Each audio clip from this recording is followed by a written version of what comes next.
सेनानिवृत्त कर्मचारियों ने 8वां वेतन आयोग पेंशन पुनरीक्षण की मांग। सेनानिवृत्त कर्मचारियों ने 8वें वेतन आयोग में पेंशन से जुड़े अहम मुद्दों को लेकर आज कर्मचारियों और पेंशनधारकों ने जोरदार प्रदर्शन किया। 8वें वेतन आयोग में पेंशन के पुनरीक्षण और अन्य आवश्यक संशोधनों को शामिल किए जाने की मांग को लेकर आज मलका पार्क में धरना प्रदर्शन किया गया। धरना प्रदर्शन में बड़ी संख्या में पेंशनधारी और कर्मचारी संगठनों से जुड़े लोग शामिल हुए। प्रदर्शनकारियों का कहना है कि बढ़ती महंगाई के दौर में पेंशन में संशोधन बेहद जरूरी है ताकि सेवानिवृत्त कर्मचारियों को सम्मानजनक जीवन मिल सके। धरने के दौरान मांग की गई कि सरकार जल्द से जल्द 8वें वेतन आयोग में पेंशन पुनरीक्षण, फिटमेंट फैक्टर और अन्य लाभों को शामिल करे। प्रदर्शन शांतिपूर्ण रहा और मांगों से संबंधित ज्ञापन सरकार तक पहुंचाने की बात कही गई। मौके पर जानकारी देते हुए ठाकुर दास लोधी, हमारे संवाददाता प्रदीप पंडित, बुलंदशहर से।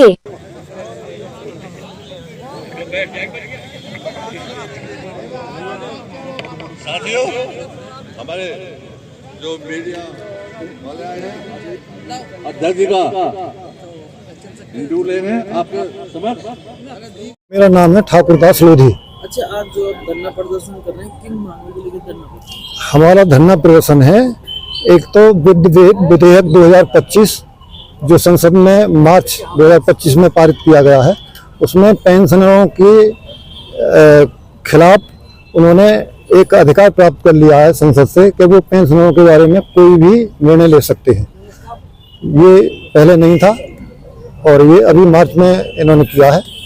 दूसरा है केंद्रीय 8वें वेतन आयोग के गठन में जो नोटिफिकेशन जारी किया गया है, उसमें पेंशनरों के जो लाभ होते थे पिछले 7 वेतन आयोगों में कर्मचारियों के साथ साथ पेंशनरों को भी लाभ दिया जाता था, लेकिन इस बार वो टर्म्स ऑफ जो रेफरेंस है उसमें इस विषय को शामिल नहीं किया गया है कि पेंशनरों को भी कोई लाभ दिया जाए। उनको 8वें वेतन आयोग से बिल्कुल अलग कर दिया है। दूसरी मांग ये है। और तीसरी मांग ये है कि पेंशन को अनफंडेड कॉस्ट ऑफ कंट्रीब्यूटरी यानी गैर अंशदायी और गैर वित्त पोषित बताया गया है। क्लोज संख्या F3 को हटाने के संबंध में हमने मांग रखी है, क्योंकि ये जो हमारी पेंशन है इसके लिए सरकार कोई भी अलग से फंड निर्धारित नहीं करती है। जो हमारा वेतन होता है नौकरी करते समय, उस समय ही वेतन इतना कम रखा जाता है कि उसी कम रखे हुए वेतन से ही इकट्ठा करके सरकार हमें पेंशन देती है। तो ये हमारा पूरी तरह से अंशदायी है, हमारा अंश उसमें रहता है। तो ये 3 मांगे हैं हमारी, और इन तीनों मांगों में एक भी मांग ऐसी नहीं है कि सरकार उसमें कोई हस्तक्षेप करे। सुप्रीम कोर्ट में भी पूर्व में इस तरह के आदेश पारित किए हैं कि पेंशनरों की जो पेंशन है ये किसी का कोई अनुदान या दया या भीख नहीं है, ये हमारा अधिकार है और इस अधिकार के लिए कोई भी रोक नहीं सकता।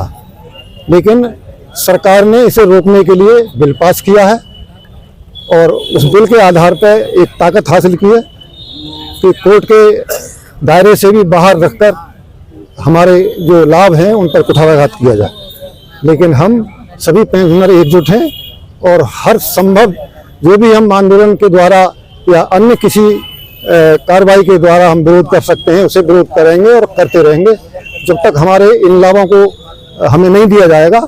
हम पूरा प्रयास करेंगे कि हम सरकार को बाध्य करें और कोई भी आंदोलन करना पड़े, आगे के लिए हमारा आंदोलन जारी रहे।